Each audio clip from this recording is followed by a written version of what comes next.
신용카드 현금화를 찾는 사람들은 생각보다 다양합니다. 단순히 소비를 많이 하는 사람이 아니라 예상치 못한 상황에서 급하게 자금이 필요한 경우가 대부분인데요. 오늘은 어떤 사람들이 신용카드 현금화에 관심을 가지는지, 그리고 왜 이런 서비스를 찾게 되는지에 대해 이야기해 보겠습니다. 가장 대표적인 경우는 갑작스러운 생활비 부족입니다. 월급날은 아직 남았는데 월세, 공과금, 통신비처럼 바로 해결해야 하는 지출이 생기는 경우가 있습니다. 특히 물가가 계속 오르면서 예전보다 생활비 부담을 크게 느끼는 사람들이 많아졌습니다. 이런 상황에서 빠르게 현금을 마련할 방법을 찾다가 신용카드 현금화를 알아보는 경우가 늘어나고 있습니다. 두 번째는 소상공인이나 자영업자입니다. 사업을 운영하다 보면 매출은 들어올 예정인데 당장 직원 급여나 거래처 결제 같은 운영 자금이 필요한 순간이 있습니다. 특히 경기 변동이 심한 시기에는 현금 흐름이 잠시 막히는 경우가 많기 때문에 단기간 자금 확보를 위해 관련 정보를 찾는 사람들이 많습니다.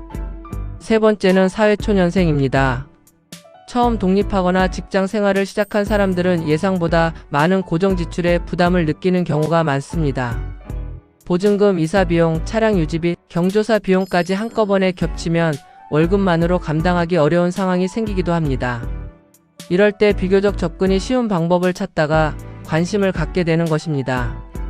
또한 갑작스러운 병원비나 가족 관련 지출 때문에 급전이 필요한 사람들도 있습니다. 예상치 못한 사고나 건강 문제는 누구에게나 발생할 수 있고 급하게 목돈이 필요한 상황으로 이어지기도 합니다. 특히 시간 여유 없이 바로 비용을 마련해야 하는 경우에는 빠른 진행이 가능한 방법을 찾게 됩니다. 기존 금융권 이용이 어려운 사람들도 관련 정보를 많이 검색합니다. 대출 심사가 부담스럽거나 복잡한 절차 때문에 빠른 해결이 어려운 경우 상대적으로 간편해 보이는 방법에 관심이 쏠리게 되는 것입니다. 모바일로 간단하게 상담을 받을 수 있다는 점도 이런 흐름에 영향을 주고 있습니다.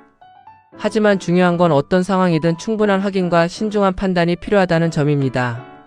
급한 마음으로 진행하기보다는 비용 구조와 위험 요소를 반드시 체크해야 하며 자신의 상황 계획까지 현실적으로 고려해야 합니다. 순간의 선택 이후 금융생활에 영향을 줄 수 있기 때문입니다. 오늘 영상이 도움이 되셨다면 좋아요와 구독 부탁드리고요. 앞으로도 현실적인 금융 정보와 경제 이야기를 쉽게 전달해 드리겠습니다. 감사합니다.